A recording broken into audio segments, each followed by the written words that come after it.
Welcome everyone to Fast and Tierious. Today on the show, we have someone that I respect a lot is John Heritage from Evenbound. His claim to fame, as I was starting, he says, people stick it. It is he's putting the flag on the moon. It is, we are the slowest to diamond. And we'll explore what that means and why I think it's really important for partners to hear this as you're building companies. But there is this, and then also they are rigid, the word rigid strong here, but believers in EOS and that the products and the fruit that it can bear. John, welcome to Fast and Tierious. Thank you for being here. Thanks, Matt. Happy to be here. Happy to share my story and have this conversation. Sweet. Well, John, where we like to start is all stories start with beginnings. Sometimes those beginnings are endings. So I'd like to start with you. What got you started specifically? Because I think your journey in running an agency started before HubSpot. But what made you say, okay, I'm going to decide to go into HubSpot? How did you initially get engaged, become a partner? Yeah, great. So my origin story, as we kind of know it, is I worked for, my wife and I actually moved out to this area to work for the same company. This would have been like 2005, 2006 timeframe. And what the company did was it was a large national, like a national land development company. So it was a large presence across the nation. Essentially, my wife was in sales. I was brought into the marketing team. And essentially in that time frame, 2005, 2006, I'm there, like, and I'm really dating myself, right? But in that time frame, there was a lot of traditional marketing methods being utilized. So they were doing, like, they'd send out 500,000 pieces of direct mail to try to drive people to a sales event. And, that was how they were kind of generating revenue. And I was like, well, there's this thing called the internet, and you can use that to get leads, and all this thing we kind of stood up over the course of time, years, right? We stood up this transition from traditional marketing into like digital marketing and generating leads on the internet, all that stuff. That company had just wild growth. I mean, like at one point he paid for 60 people in the company to go on an all expense trip to Hawaii because we hit a giant sales number and just rapid, fast growth, right? In 2009, 2010, those were not such great times to be in real estate. And what happened with that company is it ended up kind of turning into like 3 or 4 other smaller companies. And those smaller companies needed somebody to stay on as a consultant to help them run their marketing programs. And I was kind of weighing my options. My wife was pregnant at the time with our first son. And I went to an interview about 45 minutes south of here at a major manufacturing company. And they were trying to hire a direct marketing leader role down there. And I was in the interview room, and I remember this plain as day, and there was a sign, and I looked out the glass door, and I was like, what was the noise, essentially? And the person that was running the interview, the HR person, was like, that was her morning break bell. And I was like, oh boy. I just had the thought in my head, like, I don't need a morning break bell, right? So on the way home, I called my wife and I said, hey, I'm going to do this consulting thing. I'm not going to go get a job. I'm going to do the consulting thing. I think I can make this whole thing make sense from a dollars perspective within 6 months. She was like, okay, well, you got about 6 months till your kid is born, so you got to get that done in that in that time frame, and that's what the roots were that became Evenbound. I love that. So you had in many ways a burning of a ship, but you had even more than a burn the ship moment. You had, I have 6 months until a baby is born, and I'm either going to be able to be at home or have a lot of flexibility, or I'm going to go to the morning bell manufacturing. Yeah, right, right. And I decidedly, I'm borderline unemployable. Like, for me to go into an organization and start asking questions and I do not stay in my lane. I'm not going to be good in those roles, right? I know that about myself. So I love borderline unemployable. unless you're like employee number 3 at a company. So it's like the very beginning, which is Yes. always high risk. Yes. So, so John, as you were starting this, and this is 2009, 10, also not a particularly good time to start a business, but what made you, like, as you were growing the business and finding more and more success, how did you find and become a HubSpot partner? Yeah. So I'm going to cut through a kind of a block of time here in that, like, early days, getting this thing off the ground, I took on a partner. We were trying to do kind of bigger website projects and doing a lot of project-based work. And that became increasingly difficult, right? And you're hiring a few people, you're trying to make payroll, all those things, and you're really dependent on your ability to sell those projects to stay afloat. About that same time, I like to say I am a product of the, like, Peter Caputa time frame at HubSpot, right?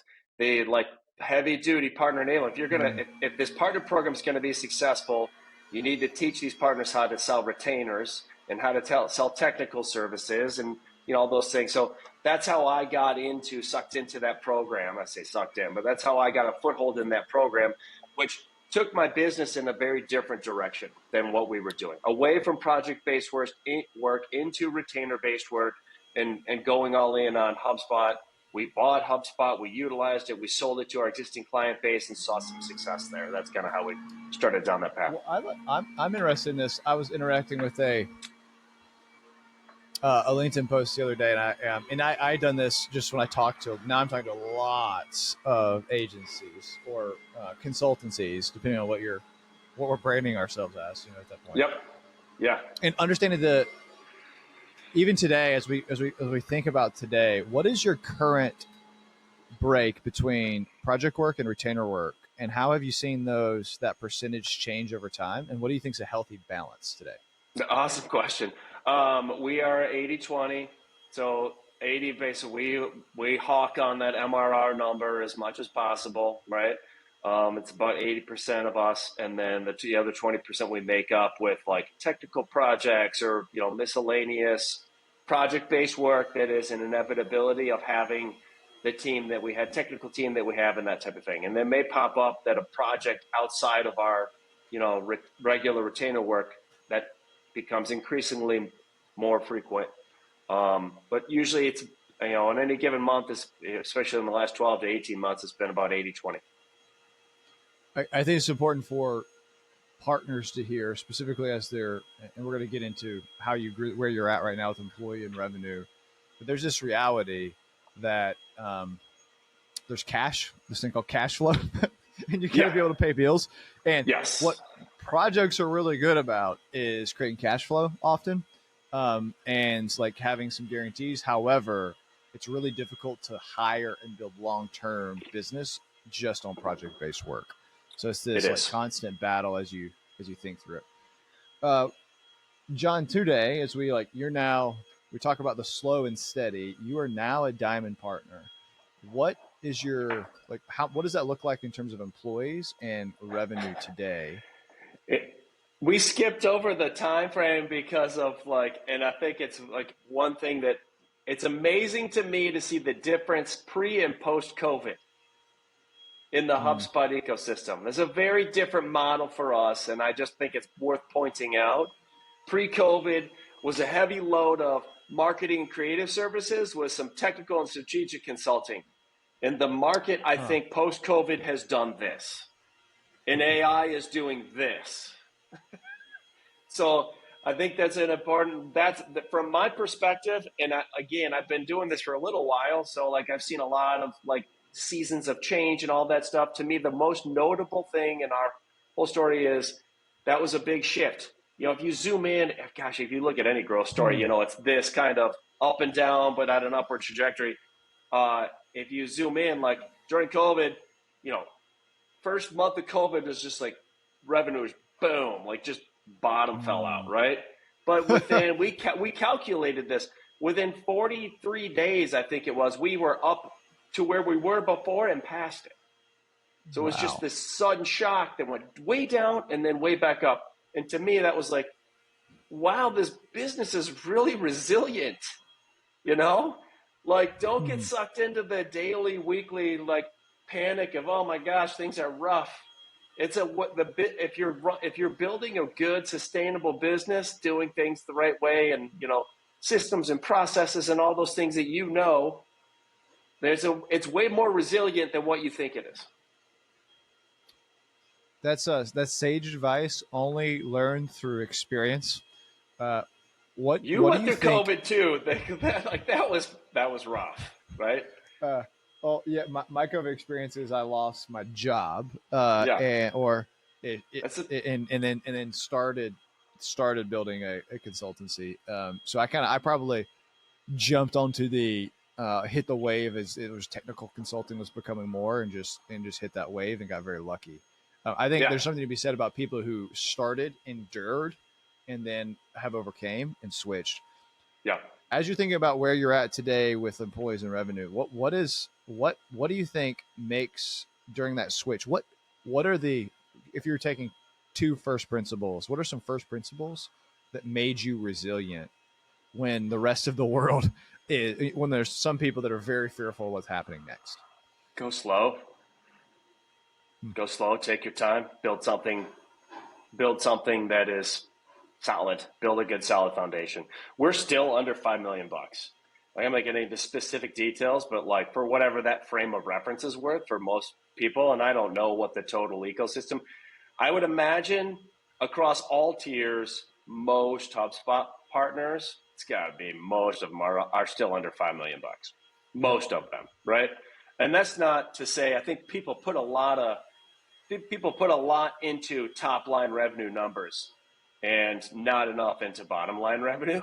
But for transparency's sake, there's a lot of ways to calculate a top line revenue. If you buy a couple $1 million of advertising for your clients and then resell it to them, like that still can count as your top line revenue, and that's not necessarily accurate, right? So I think if you focus on profitability and payroll, those are the metrics that I look at in terms of building something sustainable over time and taking your time and all that stuff. Our payroll is in excess of 180K a month. So, and we don't use a lot of 1099 contractors. Our people and I think that for us, that's been the recipe for success. Our people are W-2 employees. They get benefits. We're trying to build, in the interest of that 80-20, we're trying to build long-term sustainable relationships that span years with clients, and that can only be done with consistent people, that are here for a duration of time. So it was a really interesting post. I think me and you, I'm sure you saw it. It was Connor Jeffers from Attitude 8, runs an amazing agency in and of him, so you should have him on the show. But he said, like, basically the post, again, I'm not gonna do it justice, but essentially, like, if you break it down into like three phases of growth, there's first is like you decide you're gonna create a service, and then you're gonna create a company, and then you're gonna create a team. Like, going from service to company is relatively straightforward. Going from company to team is magnitudes more challenging, right? And then it was interesting to see another, like, you look at these people in the ecosystem, and Trish Lessard commented on there that said, like, it is going from 1 to 2, from service to company is checkers, and going from company to team, it really is chess. And it was just very insightful, right? And when I hear company to team, I hear moving from founder-led decisions or founder-led sales or founder-led marketing into team-led. Yeah. And that is, not only is it scary, it is really difficult, and you find out a lot about yourself. I say, like, you find out a lot about yourself. You're like, ooh, I didn't realize I was that broken and that's selfish. Yeah, that's fair. It's fair, and it's hard, but it also takes time, because you're not going to get it right. You're going to make assumptions. Like, I'm decidedly not good at HR. When I told you, like, I'm borderline unemployable, like, that is not a place that I bring a lot of value. Evaluating people on things, you know what I mean? And so, like, that was one of the first things I had to get somebody that could do that really, really well. I've heard this over and over again as I'm having conversations, and it's, and we're going to get to these next questions because I think this is some of the most helpful. Is what are things you would do earlier, and what are things you wouldn't do again in this journey, especially someone that's been on this journey and thinking through it, being like methodical. I hear over and over again, hire well, spend more time hiring Yeah. because it's so important. What are Yes. lessons you would like to give to people? So let's focus on the what would you never do again idea. But what are things that you would say, hey, here's some obstacles that you could probably skip that you wouldn't do again? Yes. Gosh, it's so funny because like in the EOS language, anybody that's listening to this on EOS is going to laugh because there's two roles essentially at the top of organizations. One is kind of the visionary and the other one is the integrator. Very practical is the integrator. The visionary is like very impractical and like they've got 100 ideas that are, most of them are terrible, but 2 or 3 of them are really, really good. And they need that counterpart to decipher like, no, we shouldn't do that, right?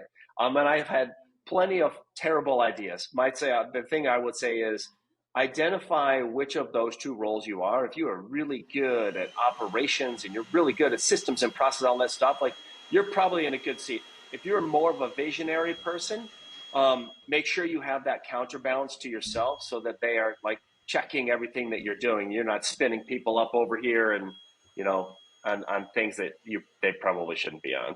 So certainly build a sound leadership structure first before you just start throwing butts in seats. So what I've heard is there has been a time in your life where you didn't have the integrator voice that was with you. And yes. There has been, I too am not an integrator, so I understand a lot of the havoc that can be reached when you throw ideas to people that are half baked and they're sometimes often bad ideas.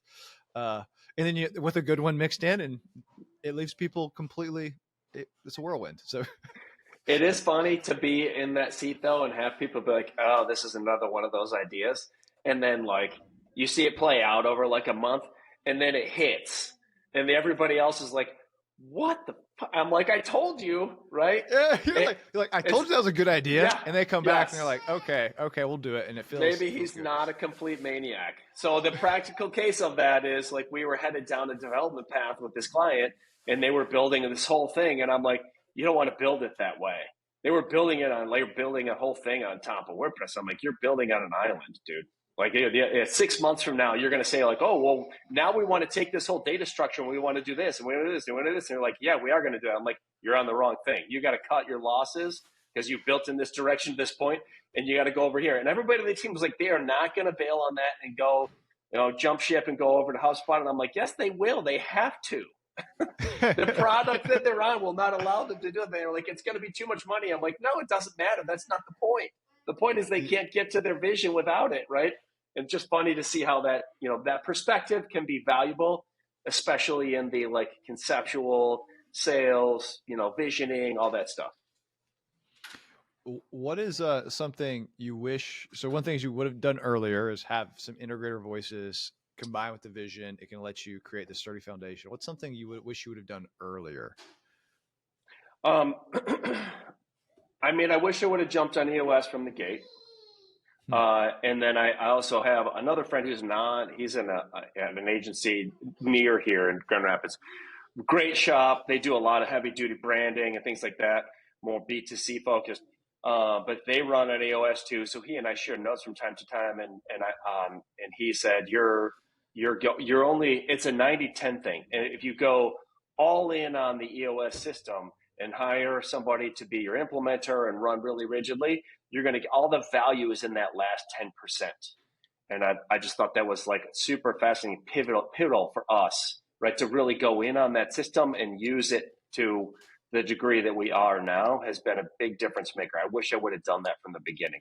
And really, and to be fair, right, it could be EOS, it could be there's other great systems out there too. It is systems and processes. It's the RevOps of running your agency, right? Systems and processes and data and having all that stuff defined and roles and all of those things so that everybody is rowing in the same direction and has the same expectations. John, as you're talking to other partners via this time, what are resources you would give people if they heard this? Like, okay, what is EOS? Where would I go? Where would you start? Yeah, go on Amazon app right now and buy a book called Traction. So it's a kind of the EOS entry level 101 course. It kind of walks you through what EOS is and what it does. And I guarantee you there's going to be 2 or 3 nuggets inside of that book. It'll take you a weekend. You can read the whole thing in a weekend. And that's coming. I'm dyslexic, so and I'm saying it. So it's a pretty straightforward read. But there's going to be 2 or 3 things in there where you're like, oh, this changes how I think about everything, right?